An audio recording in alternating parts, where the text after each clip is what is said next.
Hoje nós vamos tratar, como vocês devem ter recebido aí esse resumo. Também quero dizer para vocês que tudo que for utilizado aqui, ou se vocês têm necessidade de algum material, que às vezes vocês não precisam pesquisar, dar uma palestra ou alguma coisa sobre determinado assunto, é por isso que eu gosto de ter o e-mail de vocês. Eu tendo o e-mail de vocês, vocês também têm o e-mail, né? Que imediatamente vai me importar. E às vezes vocês precisam e vocês não sabem. Se vocês querem alguma coisa, vocês passam o e-mail da sociedade, vocês sabem onde encontrar, ou você tem algo sobre esse tema. Você me passa o e-mail que se eu tiver, ou se eu souber quem trabalhou, eu mando para você. Se eu tiver comigo, eu envio para você. Se eu não tiver, eu posso pelo menos dar uma dica. Ou então, se eu não tiver nem souber, vai ser ótimo, porque eu vou querer saber o que for. E quem já resolveu, então eu vou querer saber, eu vou pesquisar. Para a gente também ter esse contato que não fique só na hora do curso, né? Então, quem nunca tiver recebido esse material por e-mail, porque o seu e-mail está errado, né? Então, tem que ver ali com as irmãs da inscrição, né, na parte de secretaria, se o e-mail está correto, qual seria o e-mail, né? Porque eu enviei para todos vocês o material do sábado passado, tá? Também vocês podem divulgar, podem repassar para outras pessoas, tá certo? Fiquem à vontade. E esse pessoal da internet aí que está vendo, é a mesma coisa, né? Tem contato comigo que também a gente ajuda. Ver o que é possível fazer.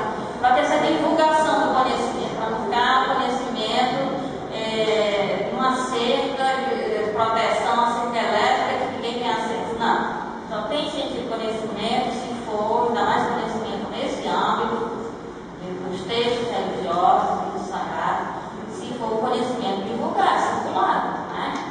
Então podem utilizar à vontade e compartilhar isso com demais pessoas.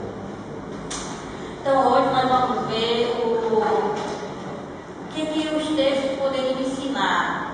Os textos são muitos, os textos de Qumran. É uma coisa que se pode passar o resto da vida estudando um dos textos, ou dois, ou três, ver o que ele tem ali. O que seria básico, seria fundamental de conhecimento, de ensinamentos que os textos passam, que nós poderíamos fazer um paralelo com ensinamentos do Novo Testamento. Então, na vez passada foi mais um estilo de vida, né? Como um estilo de vida comunitário. Teria a ver com o estilo de vida comunitário que se expressa naqueles textos do Novo Testamento. Hoje é mais o que eles ensinam. O que eles ensinam e o que Jesus ensina, o que Paulo ensina em nome de Jesus, etc. Então, a primeira coisa que nós temos que ver é um texto antigo, né? Foi preservado, a chamada Didaquê. Essa Didaquê, ela é do ambiente cristão. E Didaquê quer dizer catequese, ou então a doutrina. A doutrina. Então, a Didaquê, ela é um texto cristão mais ou menos do ano 70 a 160. Depende muito aí colocar essas balizas é difícil porque os estudiosos não chegam a um acordo. Mas é possível que a Didaquê tenha surgido contemporânea aos evangelhos. Não se tornou canônica, né? São regras, são ensinamentos que dizem o que é ser cristão, qual é a importância de ser cristão, que explicita a mensagem de Jesus, é como se fosse uma interpretação daquilo que Jesus ensinou. E a Didaquê menciona como deveria ser feito a ceia entre os cristãos. Né?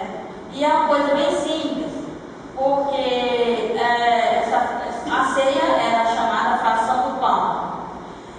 E a instrução que se dá vem do ambiente judaico, que é o kiddush.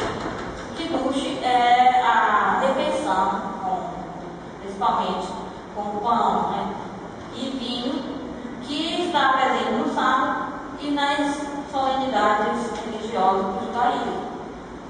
Então, a modalidade que instrui sobre a ceia é para dizer que pede, não é? Como é que deve fazer essa fração do pão. Então, segue a ordem normal do Kiddush judaico. Mostra o quanto que isso depende, não é? Daquele ritual judaico. A ceia do judaísmo, todos os rituais, todas as orações, todos os momentos fortes têm refeição. Eu, quando não tenho a refeição, tenho a ausência da refeição, que é o jejum, para mostrar a importância da refeição. O cordeiro só com o tempo. Não tem tempo, não tem cordeiro. Certo? Mas o Kiddush, ele é o normal da ceia pascal. E aqui diz isso aí.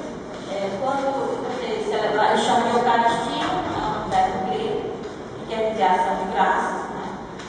Essa palavra Eucaristia ficou tão forte no ambiente cristão que quando traduziram o Novo Testamento, recente mesmo, próximo da época que o Novo Testamento foi escrito, quando ele foi traduzido para o aramaico, que é a chamada Peshitta, que é a tradução do Targum, usado no Novo Testamento mais o nome Peshitta, quando traduziram do grego para o aramaico, não traduziram a palavra Eucaristia. Não, ela não existe em aramaico, eles mantiveram a palavra Eucaristia escrita com letras hebraicas, com o alfabeto hebraico, mas a palavra Eucaristia. Tão forte que ficou esse termo dentro do cristianismo, e que é usado no Novo Testamento e é usado na Didaquê e é usado até numa versão aramaica. Então as pessoas às vezes acham que a Peshitta é anterior ao texto grego e que delas foi feito o texto grego. E uma das provas que se usa para dizer que a Peshitta é uma tradução do texto grego, é posterior ao texto grego, é a palavra Eucaristia, que não existe em aramaico e que na Peshitta está o tempo todo, onde está no texto grego. Eucaristia, na Peshitta também está Eucaristia, que é um termo grego, dentro de um texto aramaico. Então, eles mencionam a Eucaristia, que quer dizer uma ação de graças, tenta traduzir, né, o termo hebraico, que é ação de graças. E a instrução é essa. Primeiro, deve-se pegar o cálice e fazer a oração. Né? Nós te agradecemos, Pai Nosso, por causa da Santa Vinha de Davi. Santa Vinha de Davi vai ser agora a comunidade dos seguidores de Jesus Cristo. E essa Santa Vinha de Davi, ela foi revelada, que o Davi ia ser o Messias, descendente de Davi, o broto de Jessé, né, aquela plantinha que está nascendo lá do tronco. Para quem tem uma vinha, o mais importante é o broto, o pedacinho as pessoas são uma família que cultivam uvas e elas se separam dessa família, por exemplo, os italianos, outros europeus vieram aqui no Brasil, para a região sul, trouxeram os pedacinhos da planta, que se planta uma vinha com pedaço então aí nasce aquele produto. O importante é aquilo ali, não se planta uva, jogando uva no chão, planta com um pedaço do vegetal, da planta. Então, o importante para o messianismo é essa conservação desse broto, né, que traz uma nova vinha. Então, a comunidade de seguidores de Jesus, para de Davi, a vinha de Davi, que foi trazida lá do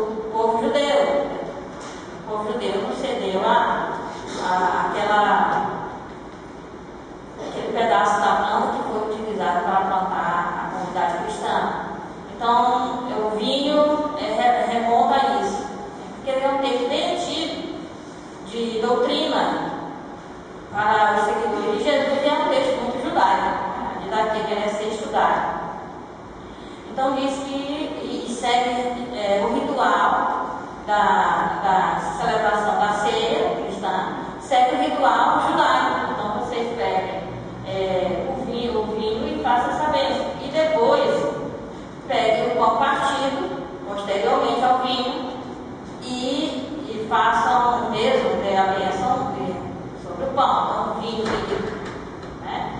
Primeiro o vinho e depois o pão. Então, isso é interessante porque é assim que se celebrava todas essas liturgias, o sábado, as festas litúrgicas, tem essa refeição chamada Kiddush, dessa forma. Pega o vinho, abençoa o vinho e depois abençoa o pão. Agora, será que isso era comum para todo mundo? Porque no Novo Testamento, quando nós temos, seja no texto de Paulo, seja no texto dos Evangelhos, quando nós temos a narrativa da última ceia de Jesus, não é assim. A narrativa da última ceia de Jesus é primeiro o pão e depois o vinho. Então, quem estudava esses textos do Novo Testamento dizia: ora, aqui há uma incoerência. Aqui há uma incoerência porque Jesus é judeu, ele está celebrando a ceia pascal, ou ceia de peça, e ele está fazendo o contrário. Então, isso aí é uma mudança que os autores do Novo Testamento, inclusive Paulo, fez no ritual. Isso é antissemitismo, isso é não sei o que, isso é para mostrar uma coisa diferente e tal.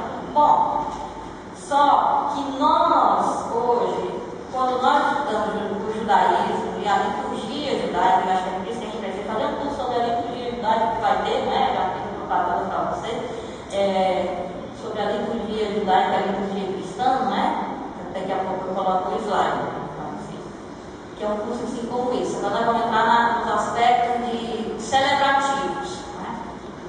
Então, aí a gente, o que nós temos hoje sobre esses ritos judaicos é o que nós recebemos, o que está no Talmud, o que está no Sidur, nos textos litúrgicos, que são posteriores à destruição do Templo de Jerusalém. E que é assim que aparece, mas aí ninguém fez a pergunta: será que era sempre assim que se fazia? Será que ninguém fazia diferente? Será que foi uma mudança proposital na hora de escrever o Novo Testamento, mudar a ordem, né, da bênção sobre os alimentos? Porque esses alimentos são fundamentais, têm sua significação profunda. Então, nós vamos encontrar no documento de Qumran que eles fazem uma ceia semanal no sábado, obviamente são judeus. E também o que o Novo Testamento vai mostrar é que a ceia dos seguidores de Jesus nas primeiras comunidades era no sábado, ou seja, no entardecer, quando se termina o sábado. Quer dizer, se fecha o sábado com a ressurreição, com a celebração da ressurreição. Então, quando no nosso Novo Testamento diz no primeiro dia da semana, não está falando do dia seguinte de manhãzinha, nem de tarde, nem de noite. Quando diz no primeiro dia da semana, está dizendo que é o nosso sábado ao entardecer, ao pôr do sol. No primeiro dia da semana aconteceu isso, que foi sábado, nosso sábado, no entardecer. Então, o primeiro dia da semana começa à noite, no entardecer.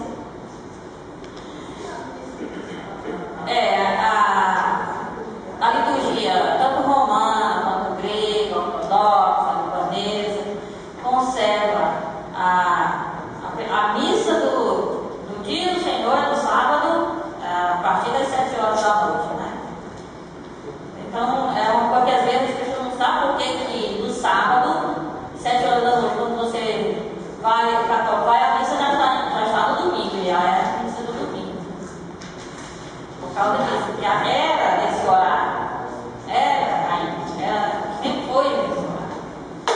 Os seguidores de Jesus não ficavam no dia seguinte sem trabalhar, não, viu?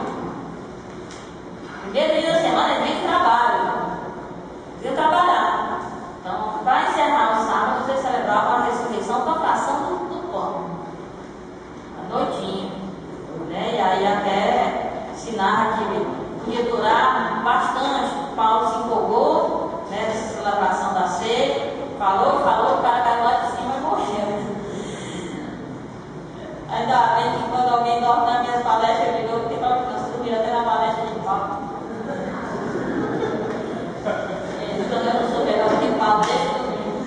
Então, veja, será que era assim, era esse único jeito de celebrar? Isso é fundamental. É fundamental para o judeu, é fundamental para o seguidor de Jesus. Esse celebrar com a refeição com o vinho é fundamental. Não é, eu não posso substituir, isso aí é uma expressão bastante significativa da fé, que é estar em comunhão, estar no banquete. Isso nós herdamos dos judeus. Então a gente vê que no documento de Qumran, o que acontece é que existe outra forma de celebrar, que não necessariamente é a forma de primeiro o vinho e depois o pão. A indicação da regra da comunidade. Quando prepararem a mesa para comer, o moço não é suco de uva, é o vinho novo, retirado do lagar. Eles não tinham muitas condições, né? Então, o vinho novo, recém-fabricado, não tem esse valor. O valor é o vinho velho. Né? Então, eles, como estavam nessa situação, lá naquele deserto e tudo mais, eles não estavam com vinhos. Mas eles não deixam de pensar que, apesar de todo o aperto que eles passavam naquele lugar, era refeição, a ceia do sábado, pão e vinho. Né?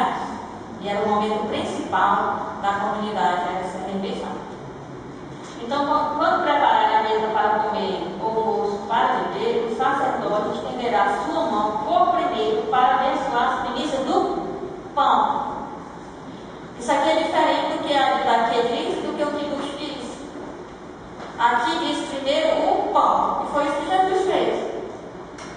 E tanto que Paulo dizer, olha, que eu recebi por tradição de falar foi isso. Então, primeiro o pão, e eles vão explicar que é por causa da importância do pão, e também no judaísmo a gente sabe que quando se abençoa o pão, se abençoa tudo. No judaísmo não tem bênção com feijão, com macarrão, não tem. Você pega o pão e abençoa, quando você abençoa o pão, você abençoa tudo, todo alimento que tiver na mesa. Agora, se tiver vinho, você tem que dar uma bênção para o vinho. Certo? Então, na Páscoa, somente na festa dos pães ázimos. Em outro momento, não necessariamente. Né? Então, o pão próprio do sábado, né, o ralá, que é bem gostoso, né? Eu gosto de café depois que eu faço o sábado. Quando eu vou passar para o judeu, eu faço o ritual depois disso. Eu quero um pedaço de sair para tomar um café. Então, não necessariamente. O pão ázimo, principalmente a festa dos pães ázimos. Cada pode ter sua receita tradicional, né?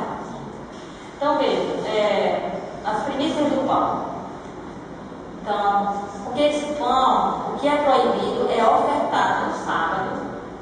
Qualquer coisa que tenha mel ou fermento. Vocês já viram no outro curso sobre a tradição dos rabinos, que a fermentação simboliza o pecado. Então não vai se ofertar nenhum sacrifício, nada que fermentar. Então, o fermento, aqui a massa podre, né, a massa azeda, e o mel também, né, porque vai simbolizar o pecado. Mas aqui não é algo que se oferece no templo, é uma refeição familiar, não é um sacrifício feito no templo. Né?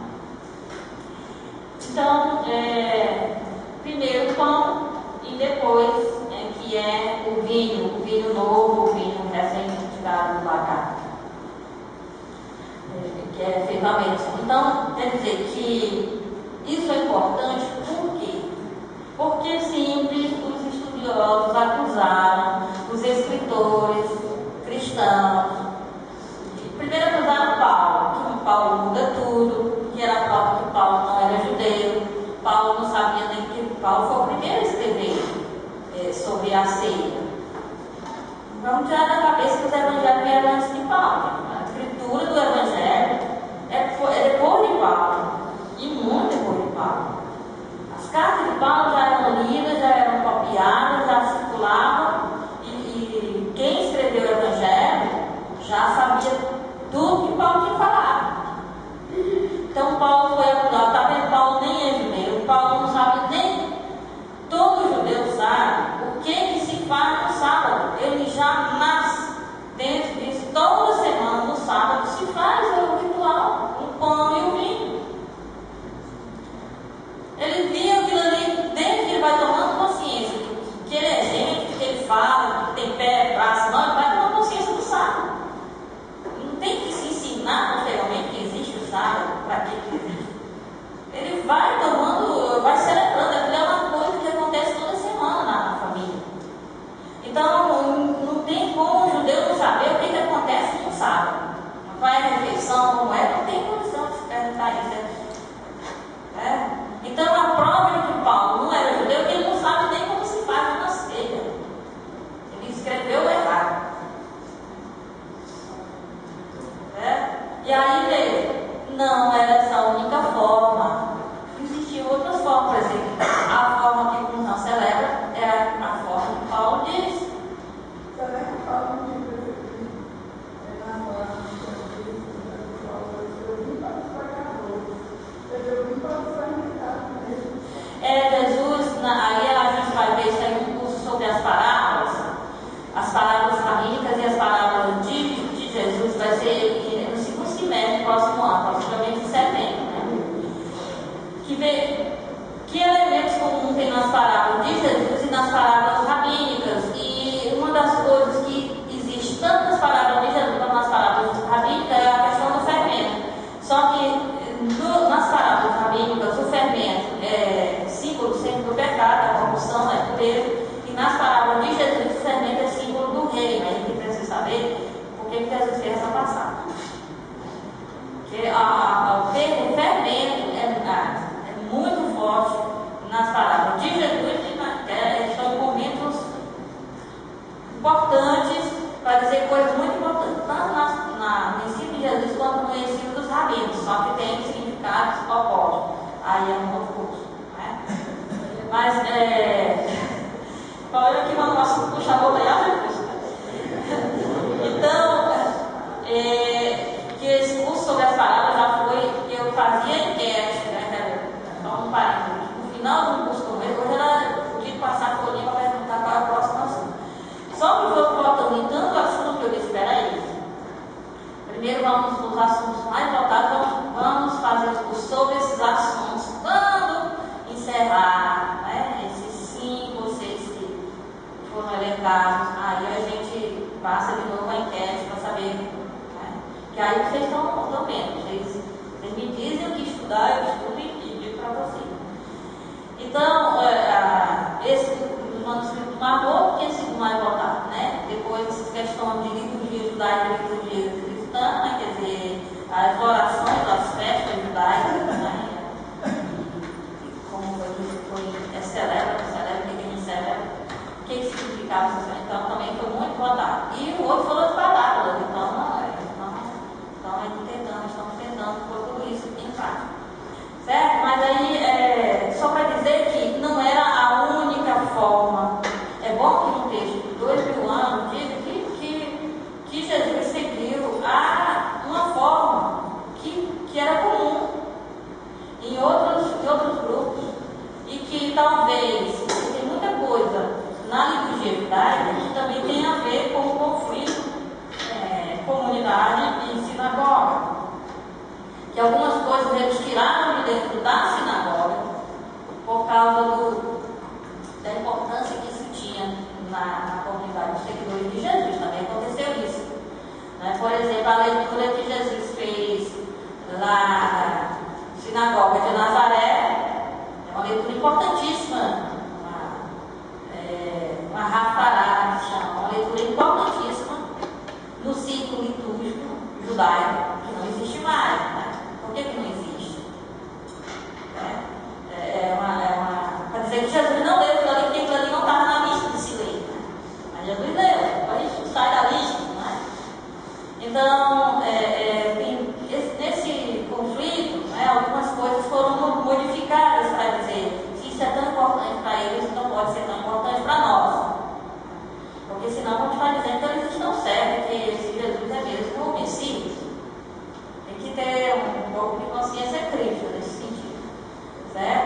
Então, há um outro jeito de celebrar e que Jesus seguiu esse outro jeito. E a comunidade cristã fez do jeito de Jesus. Mas o pessoal repete aquilo que Jesus fez.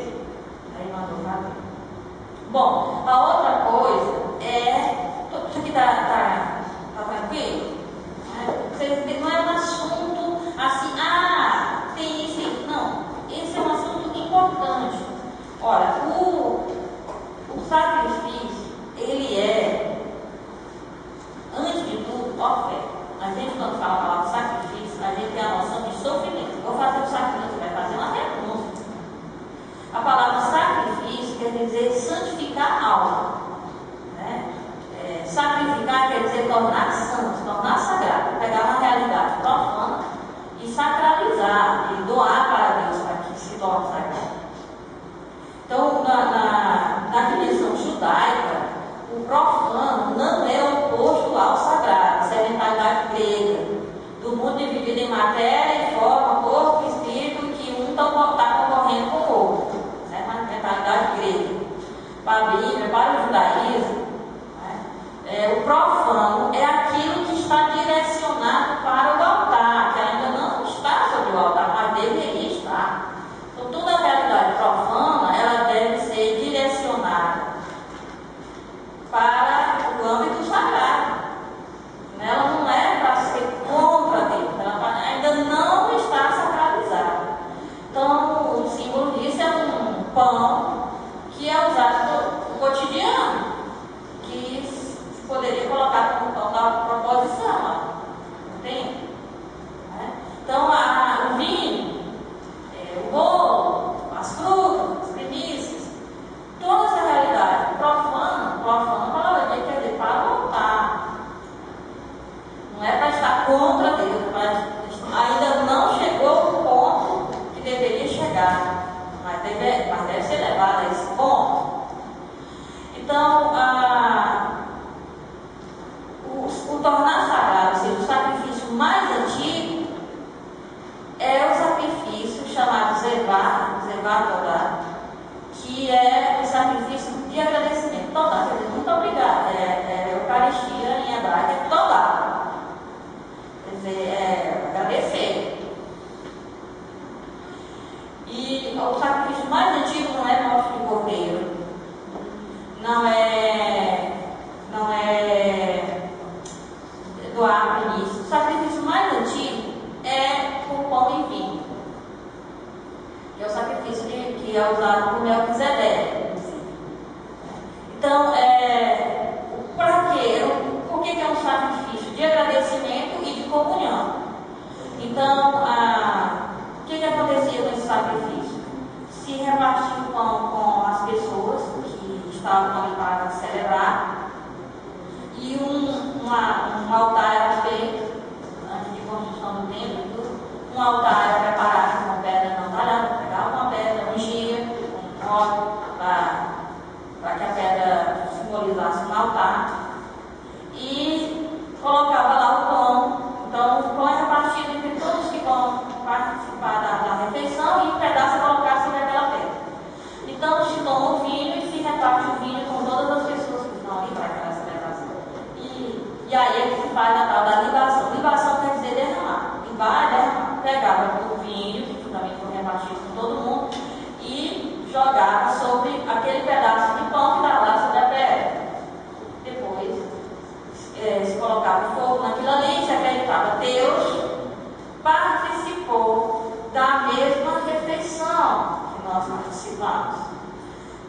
E participar de uma refeição com alguém é comungar com tudo que aquela pessoa é.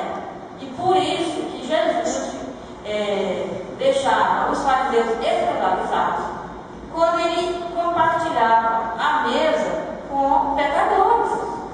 Porque no entendimento dos fariseus daquela época, Jesus estava comungando com o estilo de vida deles.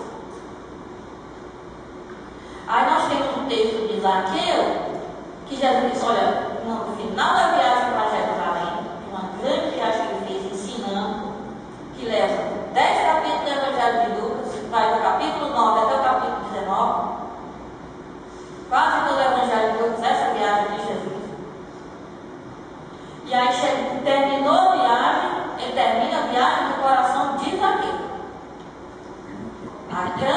de Jerusalém é terminada no coração de Zaqueu.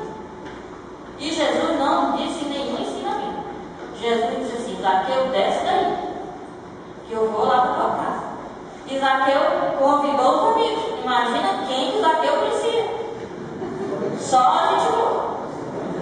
E aí Jesus foi e estava à mesa com eles.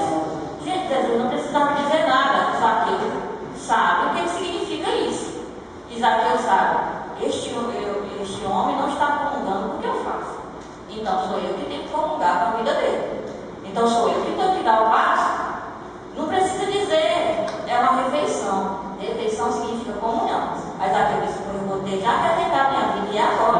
Os verbos estão no presente. Eu vou dar, não é no futuro, não. É só traduzir na Bíblia. Traduz o que tem na cabeça. Eu disse: eu dou, está no presente. Estou fazendo isso agora. Eu dou metade dos meus bens.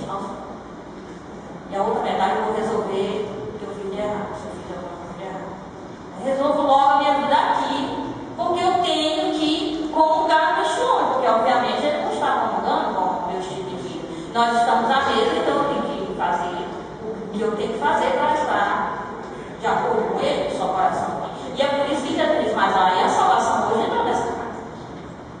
Zaqueu fez a mesma coisa que Abraão fez. Abraão hospedou aquelas 3 pessoas. Então ele aqui hospedou, porque ele tem qualquer. Quem é que está hospedando? Ele é o filho de Abraão. Certo? Então, não se trata de uma coisa qualquer. É o que é fundamental para o judaísmo e se tornou o centro do encontro dos seguidores de Jesus. Certo? Não se trata de uma coisa qualquer. Então, colocar ponto de interrogações sobre esse assunto é dizer: se eu provo que isso aqui é uma invenção de Paulo, que não sabia nem o que acontecia no acervo judaico, portanto não era judeu, então Paulo tudo é uma farsa.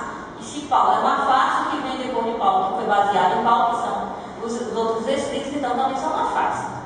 Então não é simples também, Paulo é atacado aqui, mas deixa eu falar. Não. Quando Paulo é atacado, quando os escritos de Paulo são posto alguma dúvida sobre a honestidade de Paulo nos seus escritos, então é posto uma dúvida sobre tudo que é escrito vindo da comunidade cristã, porque todos são posteriores a Paulo, todos levam em consideração o que Paulo fez. Então não é uma coisa muito simples combater Paulo. Se combate Paulo, porque se destrói Paulo, destrói o texto. Certo? Então, se mostra que esse não é a única forma de se celebrar essa oferta e essa comunhão, que é o mais antigo sacrifício. A mais antiga oferta, o mais antigo rito e o mais simples, que é familiar.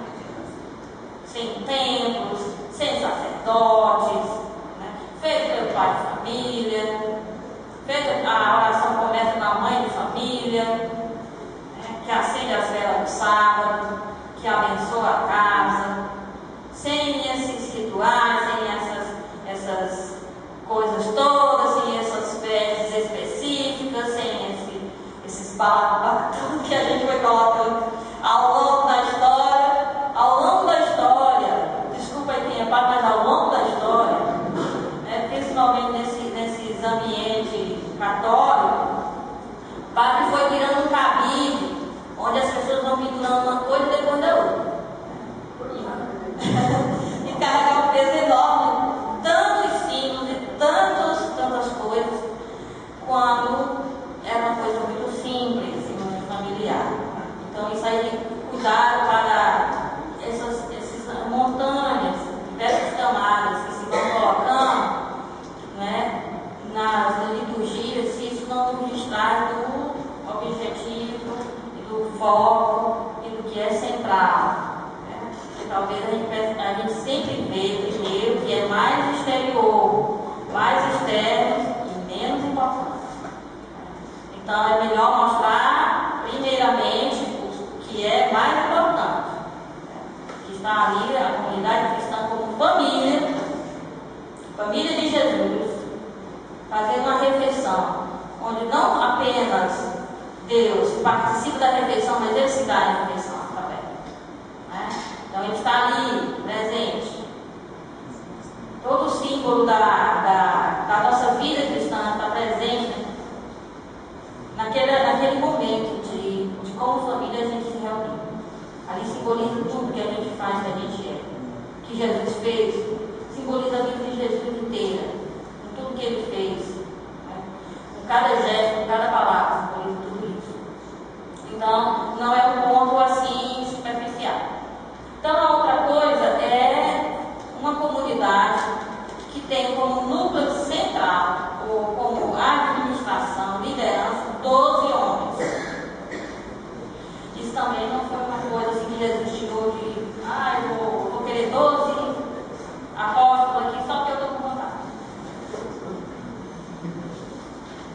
Então, a comunidade de Qumran já tinha essa liderança de 12 homens, que era um símbolo. Não é que cada um deles era de uma tribo, não é isso, mas esses 12 simbolizavam as 12 tribos. Israel restaurar aquilo que se queria, que era a união das 12 tribos. Tribos já perdidas, tribos que ninguém sabe quem são, eles são desaparecidos, né? E que só Deus sabe. Então se dizia que quando o Messias viesse, ele iria restaurar as 12 tribos. A principal função do Messias era restaurar as 12 tribos, porque o Messias saberia, ninguém mais saberia. Alguém sabe qual era a tribo, né? Era a tribo de Assé, mas não foi da raiz. Né? O que se sabia era das 3 tribos, que foram o exílio da Babilônia, que voltaram. A tribo de Benjamim, inclusive Paulo ia ajudar a tribo de Benjamim. Era fácil. A tribo de Benjamim, a tribo de Judá e a tribo de Levi, que era a tribo do sacerdote. E as outras? Quem ficou lá no Reino do Norte e foi destruído pela Assíria, não sabe qual é mais sua tribo. Se alguém sabe a tribo, é porque não estava morando no Reino do Norte quando ele foi destruído pela Assíria, e todo mundo misturado. Então, uma das funções do Messias era restaurar a tribo de Israel. A comunidade de Qumran, ela achava que estava no deserto para preparar o caminho do Messias. Então, a gente viu no fato passado, por que foi para o deserto?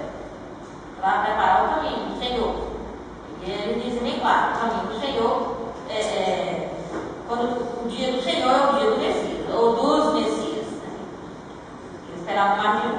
Então, eles estavam ali para preparar. Bom, se o Messias vai restaurar as 12 tribos, então é necessário já agora que o Messias é de Israel, ele iria para Israel.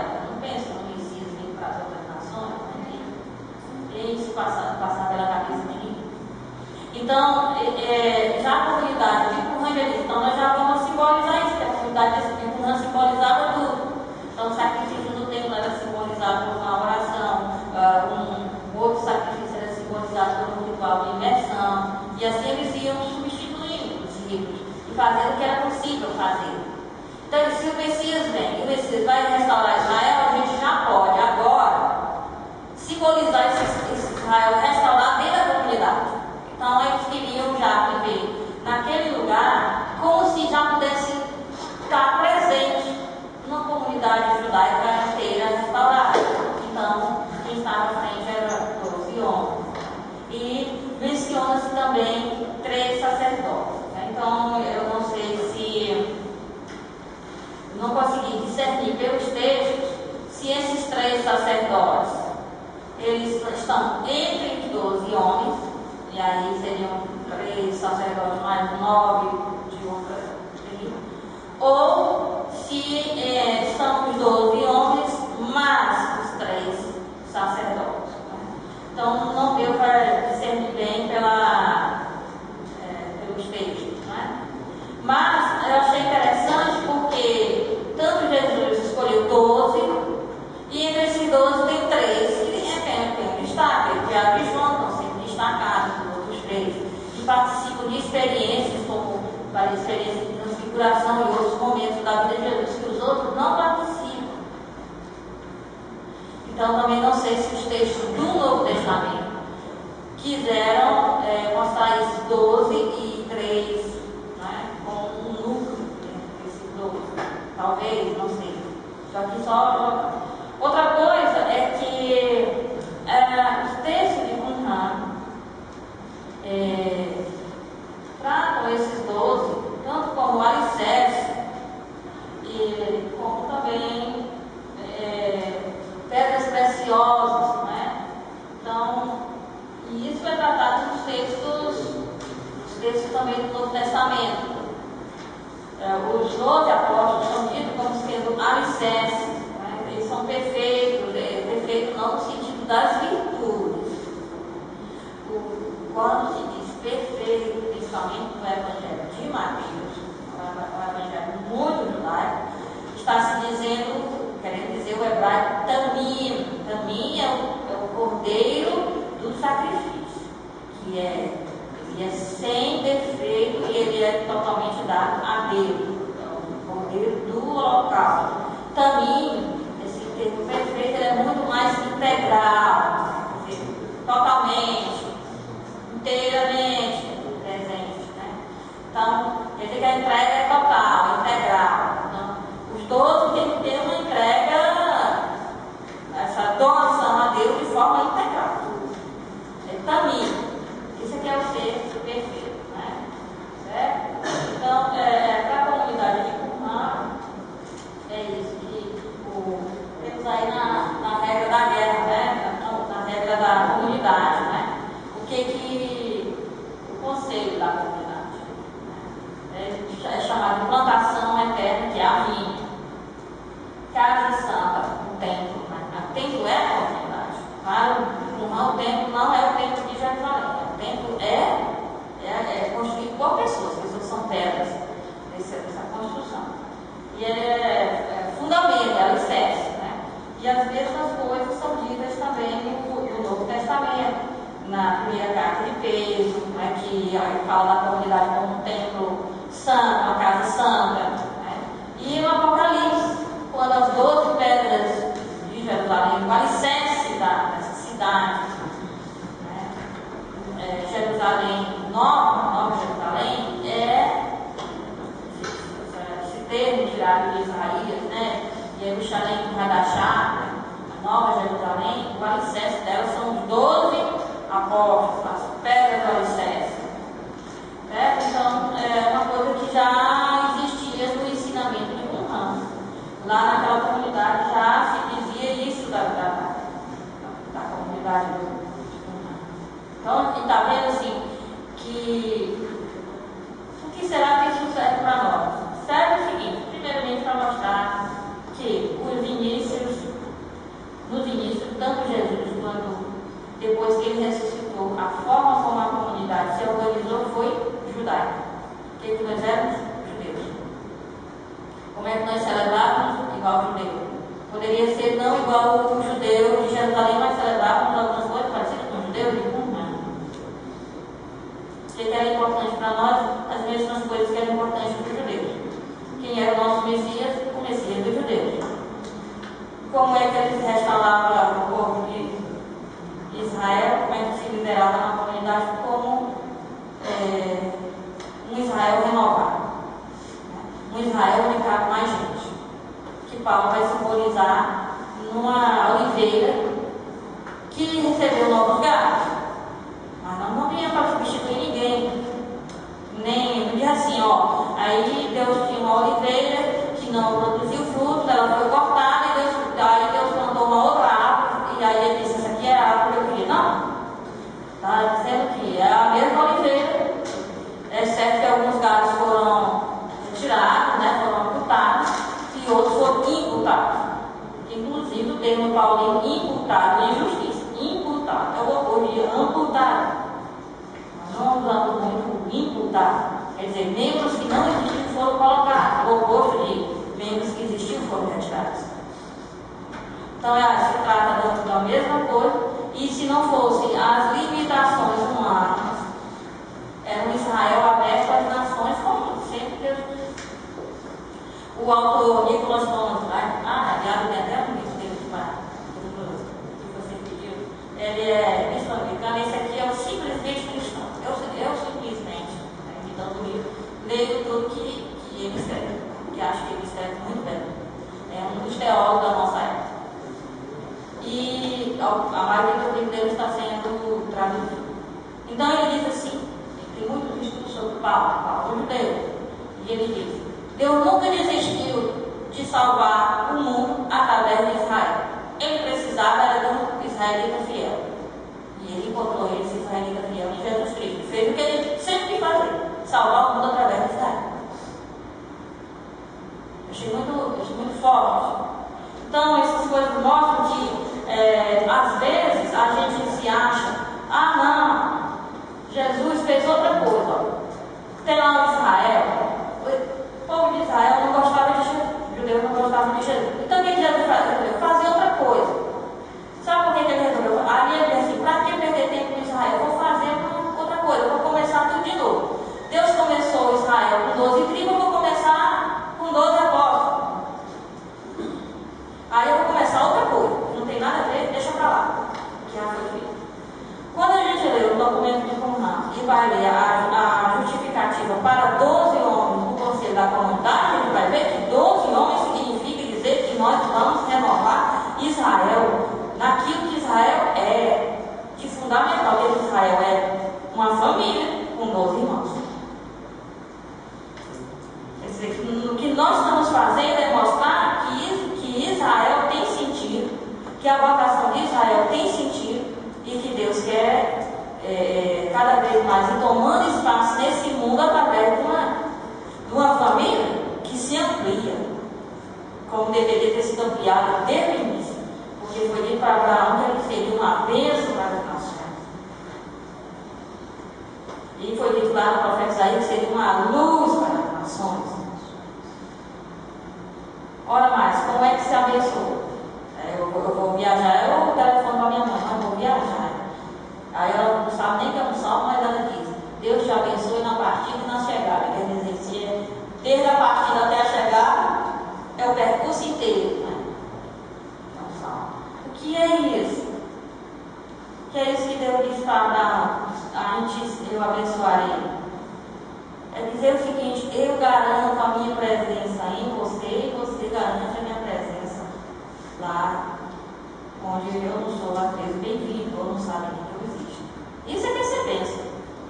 Tem nada a ver com o envelopinho com a nota dentro.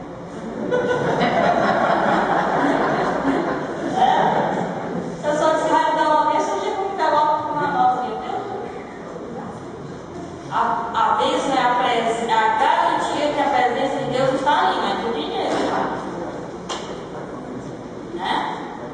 Para ver se bênção é a garantia da presença de uma divindade, e eu hoje entendo que bênção é o dinheiro dentro do envelope, então o dinheiro se tornou Deus. Se a presença do dinheiro é a bênção, então o dinheiro é Deus. Porque bênção quer dizer que a presença, quando a pessoa abençoa a outra, está dizendo: eu peço a presença de Deus, a Shekinah, a nuvem, em ti, sobre ti, contigo. Né? Quando Deus diz: eu te abençoo, Abraão, eu garanto minha presença em você. E aí, através de ti, eu abençoo os outros, que não sabem nem que eu existo. Então, eu garanto a minha presença em você e você garante a minha presença lá. Esse mundo aí maluco que eu criei, que se tornou isso. Então, isso mostra que Jesus não estava pensando em fazer outra coisa. Ele estava pensando naquilo que já era dito, que eu até estava dizendo ontem numa entrevista. O que mostra o documento de Qumran, a importância do Novo Testamento, é que o documento de Qumran ainda está no Antigo Testamento, ainda está no ambiente do Antigo Testamento, mas estão com o pé novo. Eles são tão próximos de um e outro, que quando a gente estuda o documento, a gente vê: poxa vida, se não tivesse a limitação pecado humano, a coisa não precisava ter chegado ao que chegou, essa divisão e tudo isso. Porque eles estão dizendo: vai chegar o Messias, tem que ser através de 12, porque de 12 remonta a Jacó com seus 12 filhos.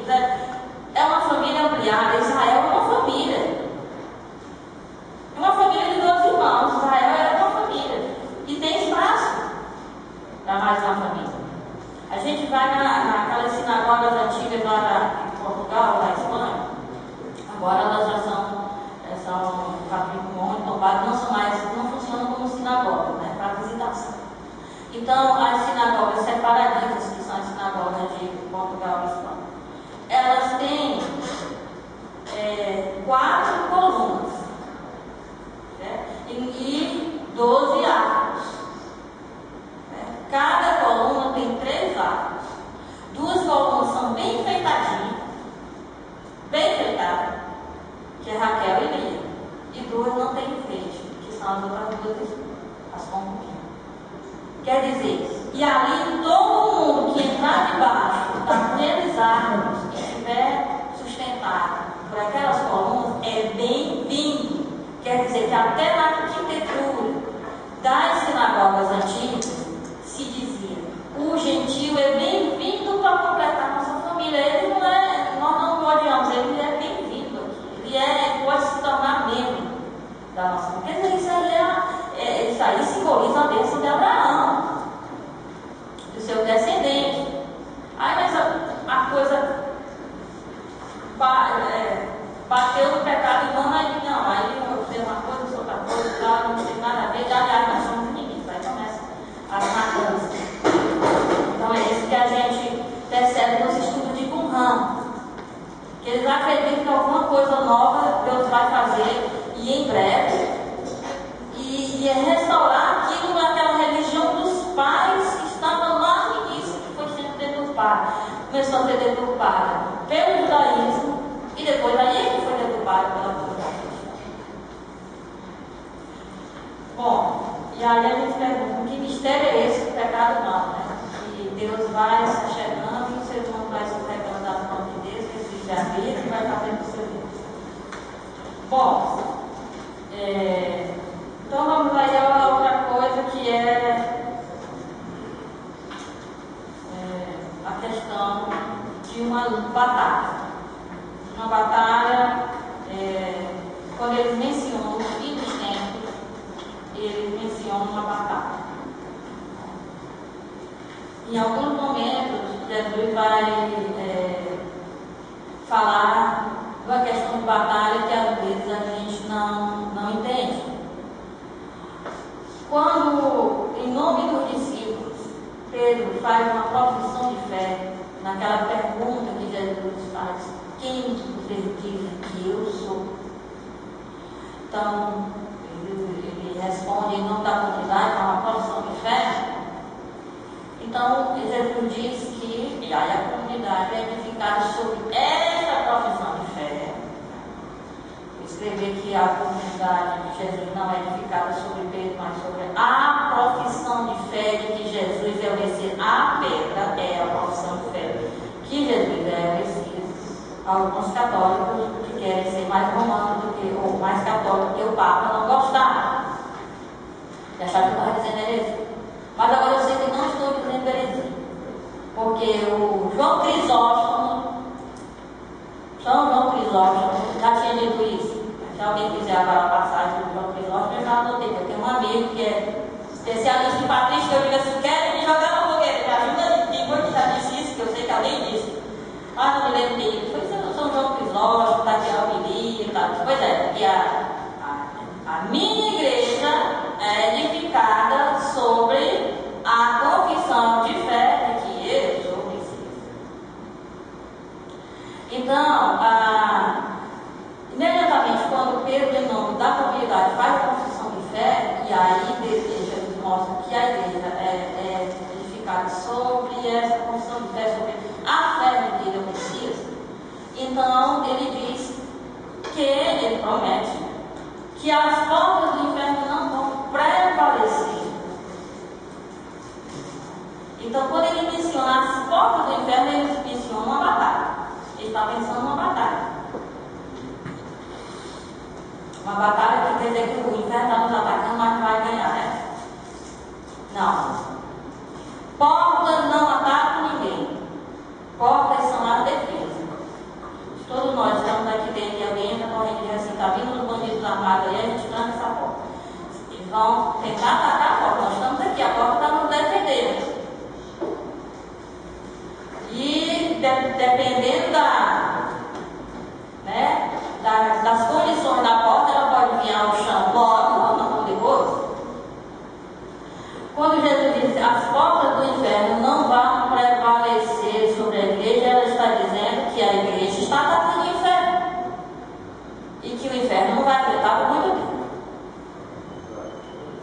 O inferno está tentando se defender do anúncio do Evangelho, mas não vai dar conta por muito tempo.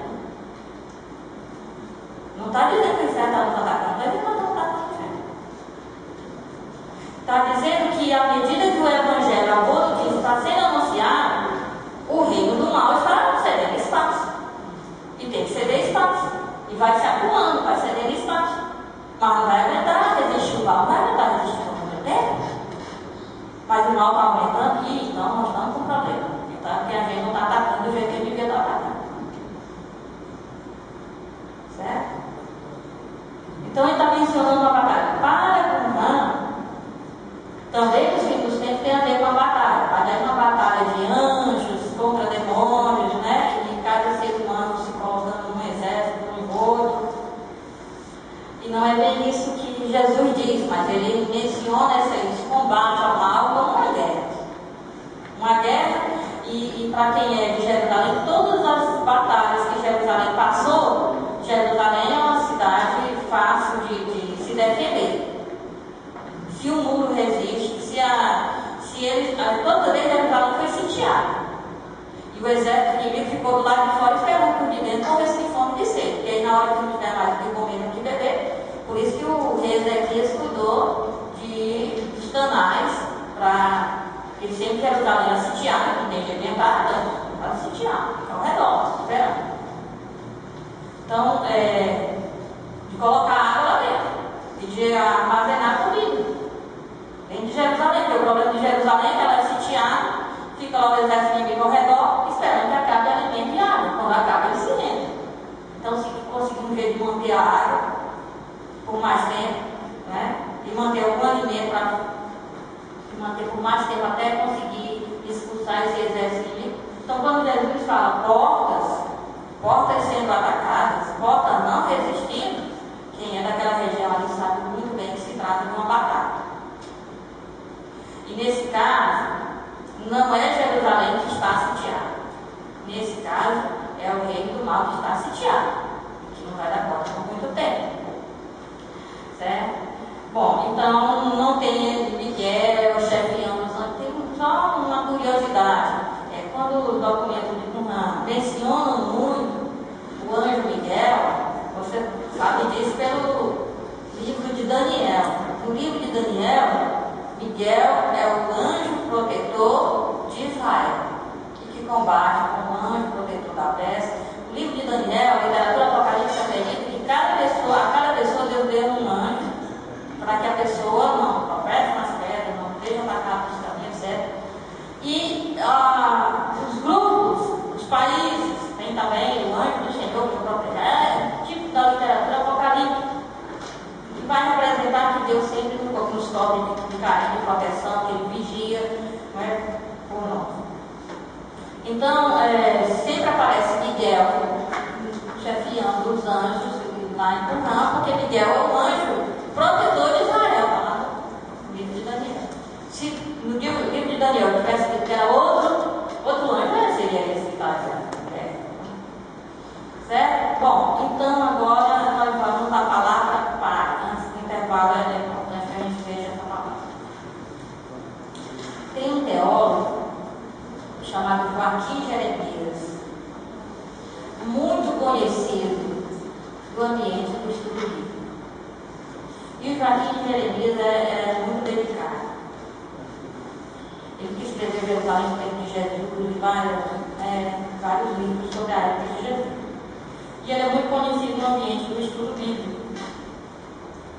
E quando os cientistas começaram a atacar essa história de que Jesus não existiu, não era para provar que Jesus tinha existido e tal, e sempre dizendo que Jesus não tinha existido, o Joaquim Jeremias começou uma pesquisa para ver o que Jesus poderia ter dito que provasse que ele existiu.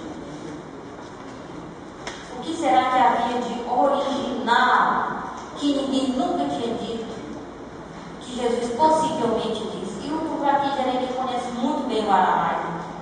Ele começou a fazer uma retroversão, pegar o texto grego e pensar em aramaico se teria sentido dizer isso em aramaico.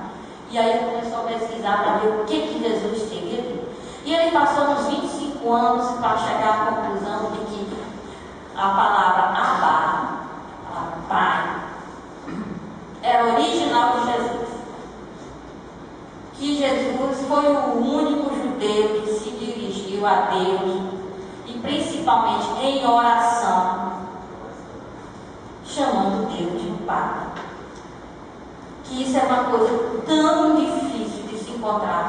que mostrava que Jesus tinha existido.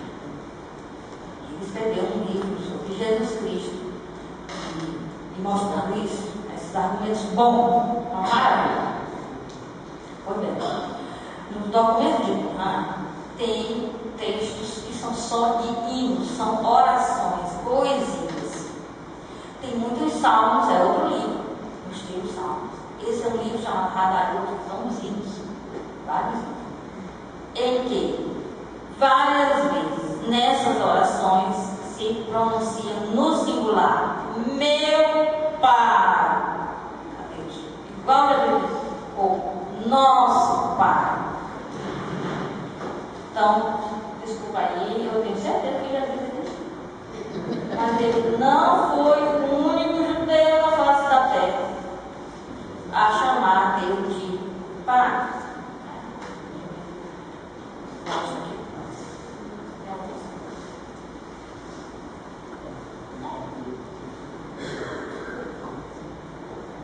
Esse apócrifo, José, ele menciona uma oração feita por José do Egito. Quando José chega no Egito, ele fica com medo. Por que o judeu, num ambiente gentílico, ficava com medo? Porque no ambiente das nações não havia o monoteísmo, não havia fé no Deus de Israel. Havia muitas divindades politeístas das nações. E as divindades não faziam exigências éticas. Se você faz um ritual que a divindade pede, você não precisa amar o próximo. Você não precisa. Nas religiões ligadas à natureza, você não precisa amar o próximo. Você não chega num lugar para dizer assim, meu marido me abandonou, eu quero que você faça um trabalho para ele voltar para mim. É ali um poste ali, traz a pessoa mais 3 dias. Tem um poste ali fora também. Isso se for a pessoa mais estiver dentro da grande fortaleza. Se não tiver, leva mais uns 2, 3, 4. Você dá tempo dela chegar, pegar o olho. E aí, você chega lá, naquele lugar que está ali na propaganda do imposto de energia, e você diz assim, olha, o meu marido me deixou e eu quero que ele volte para mim dentro de 3 dias, gente, você prometeu. Então, a pessoa não vai perguntar assim, mas você está fazendo a coisa certa? Você ama o seu próximo? Porque você não pode se achegar ao ser supremo sem amar o próximo. Não, a pessoa vai dizer assim, custa tanto, você quer que ele está com a amante, você quer que aconteça o que com ela? Que ela quer as pernas, que ela bata a cabeça em algum lugar.